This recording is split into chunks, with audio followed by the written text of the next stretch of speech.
নবী সাল্লাল্লাহু আলাইহি ওয়াসাল্লামের কাছে এসে বলছেন, ইয়া রাসূলুল্লাহ তাহহিরনি, আমাকে পবিত্র করেন, আমি অনেক বড় অন্যায় করে ফেলেছি। নবী সাল্লাল্লাহু আলাইহি ওয়াসাল্লাম মুখ ঘুরিয়ে নেন, মুখ ঘুরিয়ে নিয়ে বলেন যে বাসায় যাও, তওবা করো, আল্লাহ মাফ করে দিবে। নবীজি শুনতে চাচ্ছেন না, কারণ শুনলে কোর্টে মামলা আসলে তো বিচার করতে হবে। তিনি বলছেন যে বাসায় যাও, বাসায় যা মাফ, আল্লাহর কাছে ইস্তেগফার করো, আল্লাহ মাফ করে দিবেন। আবার এদিক দিয়ে ঘুরে আস, ইয়া রাসূলুল্লাহ আমাকে পবিত্র করেন, আমি অন্যায় করে ফেলেছি। এভাবে কয়েক দফার পরে নবীজি বলছেন, তুমি কি অন্যায় করেছো? এমন কোনো কাজ কি তুমি করেছো? সুরমা দানিতে সুরমা নেয়ার সময় আমরা যেভাবে নেই, এরকম কোনো কাজকে তুমি করেছো? মানে উনি শব্দটা উচ্চারণ করলেন না মুখ দিয়ে, একটা এক্সাম্পল মিসাল দিয়ে বুঝালেন, তুমি কি এরকম কোনো কাজ করেছো? অ্যাডাল্ট্রি কোনো কাজ করেছো? তো তিনি বলছেন, হ্যাঁ আমি গর্ভবতী হয়েছি। নবী সাল্লাল্লাহু আলাইহি ওয়াসাল্লাম আমার বিচার করে দেন। তিনি বলছেন যে বাসায় যাও, আগে সন্তান জন্ম দাও, তারপরে দেখা যাবে। সন্তান জন্ম হলো, সেই মহিলা আবার এসেছেন, সাহাবী, ইয়া রাসূলুল্লাহ আমার বিচার করে দেন। বলছেন সন্তান জন্ম হয়েছে, হ্যাঁ, এখন সন্তান কি করে? দুধ পান করাও, 2 বছর দুধ পান করাও, তারপরে বিচার করে দেব। 2 বছর দুধ পান করা শেষ, সন্তান এখন শক্ত খাবার খেতে পারে, কোলে করে সন্তানকে নিয়ে আসছেন। নবী সাল্লাল্লাহু আলাইহি ওয়াসাল্লামকে বলছেন যে ইয়া রাসূলুল্লাহ, এই যে আমার বাচ্চা দেখেন খেতে পারে, এখন একে আমার বিচার করে দেন।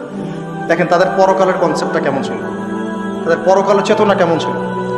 এবার নবী সাল্লাল্লাহু আলাইহি ওয়াসাল্লাম বলেন, তোমাদের মধ্যে কে আছো এই বাচ্চার দায়িত্ব নিতে পারো? একজন আনসারী সাহাবী বলছেন আমি। বাচ্চা তার কোলে দিলেন, দিয়ে বলেন তাকে নিয়ে যাও, নিয়ে গিয়ে অমুক জায়গায় নিয়ে তাকে রজম করো। কি করো?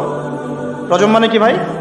কোমর পর্যন্ত মাটিতে গেঁথে দিয়ে পাথর নিক্ষেপ করে, এই রজম করতে গিয়ে তার গা থেকে রক্ত ফিনকি বের হয়ে কোনো একজন সাহাবীর, সম্ভবত খালিদ ইবনে ওয়ালিদ রাদিয়াল্লাহু আনহুর জুব্বার মধ্যে গিয়ে লেগেছে।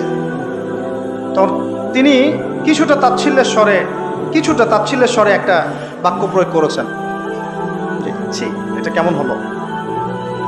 হ্যাঁ, মানে কিছু বলেন নাই, জাস্ট একটা রিয়াকশন দিয়েছেন যে এত। নবী সাল্লাল্লাহু আলাইহি ওয়াসাল্লাম এই কথাটাই বলতে চাচ্ছি আমি। তিনি বলেছেন, হে খালিদ, তুমি থামো, তুমি তাকে এভাবে করো না, আন্ডারস্টিমেট করো না।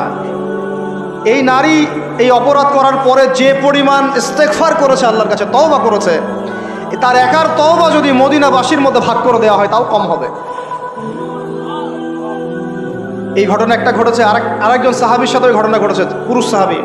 নবীজি বলেছেন, তোমরা তাকে তাচ্ছিল্য করো না, কারণ আমি দেখছি সে এখন জান্নাতে সাঁতার কাটতেছে। আর আমরা এই যে পরকিয়া, দেখেন পরকিয়া করলে, পরকিয়ার মাধ্যমে কেউ যদি ব্যভিচার করে ফেলে, নাউযুবিল্লাহ, তাহলে এই পৃথিবীতে বাঁচার অধিকারটা সে হারায় ফেলে। পৃথিবীতে কি হয়? বাঁচার অধিকারটা সে হারায় ফেলে। ঠিক কেউ করে এই পৃথিবীতে বাঁচার অধিকারটা সে হারায় ফেলে। নবীজি স্ট্রেট বলেছেন, ফাকতুলুল ফাইলা ওয়াল মাফউলা বিহি, যে করবে যার সাথে করা হবে দুটাকেই ফেলো। কেউ যদি ধর্ষণ করে বাঁচার অধিকারটা হারায় ফেলে। কিছু পাপ আছে যেগুলো করলে তওবা ইস্তেগফার করা যায়, আল্লাহ হয়তো মাফও করে দিবেন, কিন্তু পৃথিবীতে বাঁচার অধিকারটা মানুষ হারায় ফেলে। এইটাকে আমরা এইভাবে প্রমোট করতেছি এখন। কে এগুলো নিয়ে ফিকির করে এখন? মনে করে যেটা তো আধুনিকতা। অনেকে ওয়াইফ, একটা শব্দ আছে ওয়াইফ সুইপিং, একজনের ওয়াইফকে আরেকজনকে দিবে, ওর ওয়াইফকে সে নিবে, রাত কাটাবে। নাউযুবিল্লাহ। এটা পশ্চিমা সভ্যতা থেকে আসতেছে, জানেন? চোখ কান খোলা রাখেন। আমরা নিজেরা অনেক ধার্মিক সাজার চেষ্টা করতেছি, কিন্তু সমাজটা নষ্ট হয়ে যাচ্ছে। এটাকে সংস্কার করার দায়িত্ব আমাদের। এর উপরে তো আবার বাণিজ্য আছে, মানে এটা তো বাণিজ্যিক একটা প্ল্যাটফর্ম হয়ে গেল। যত বেশি পারো বাণিজ্য করো। এটা উপলক্ষে অমুক ছাড়, এইটা উপলক্ষে তমুক, এইটা উপলক্ষে অমুক নাটক, এটা উপলক্ষে অমুক গান, এই উপলক্ষে অমুক সিরিয়াল, এই উপলক্ষে অমুক টেলিফিল্ম। এই যে বাণিজ্য, এগুলো কিন্তু কর্পোরেট জগতে যারা থাকে, এই কর্পোরেট সেকশনে মানুষের একটা বাণিজ্য, একটা দিবসকে কেন্দ্র করে বিশাল একটা বাণিজ্য করে আপনার ঈমান আমল কোথায় যায়? যাক, ওর পকেটে টাকা আসলেই হই। আল্লাহ রাব্বুল আলামিন আমাদের সবাইকে এই চলমান জাহেলিয়াতগুলোর বাস্তবতা বোঝার তৌফিক দান করেন। অনেক কথা ভাই, বলতে গেলে অনেক কথা, আর একদিন আর কথা বলবো।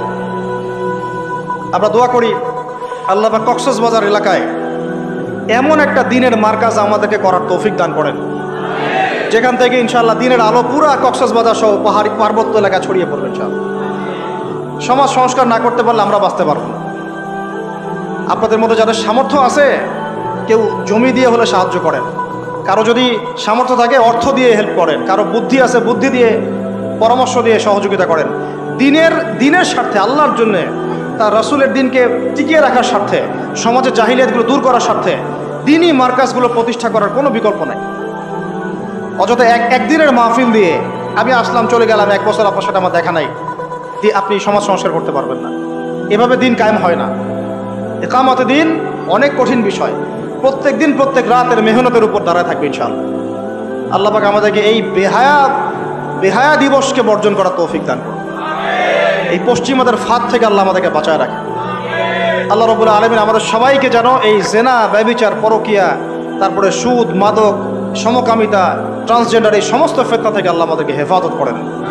আমাদের যুবক যুবতীদেরকে আল্লাহ পাক খাস করে এই চলমানে জাহিলিয়াতগুলো থেকে হেফাজত করেন। আমি প্রত্যেক পরিবারের কর্তা সতর্ক হয়ে যান।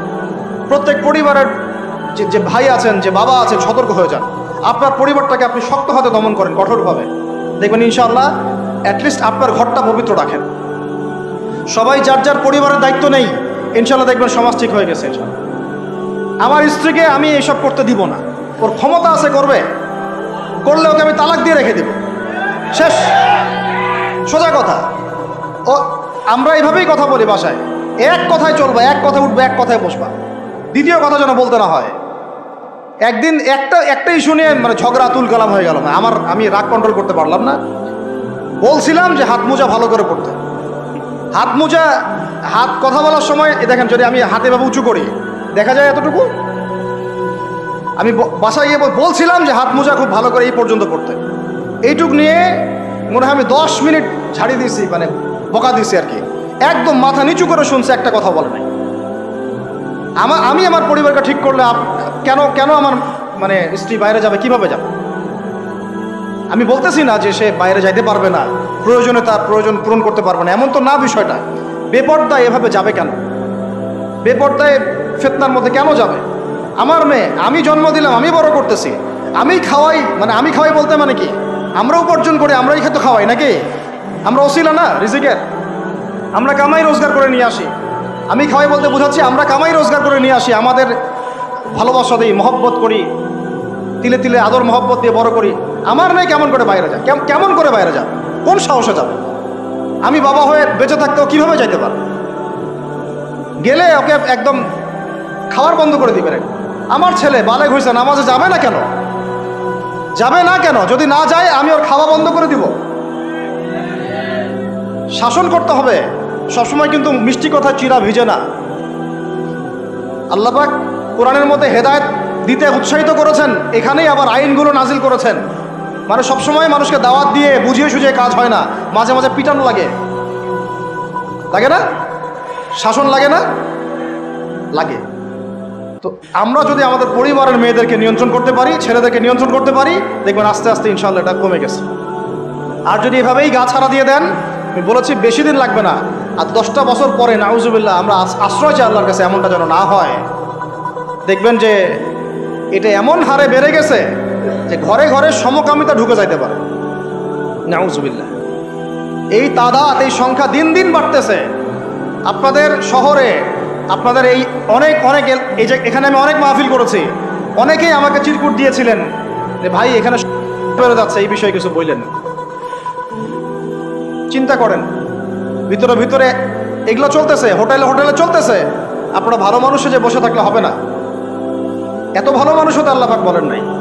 আল্লাহ পাক বলেছেন সৎ কাজে আদেশ করো, অসৎ কাজে কি করো? নিষেধ করো। এবং আপনি আপনার জায়গায় আল্লাহ বিরোধী কোনো কিছুকে প্রশ্রয় দিবেন না, ব্যাস।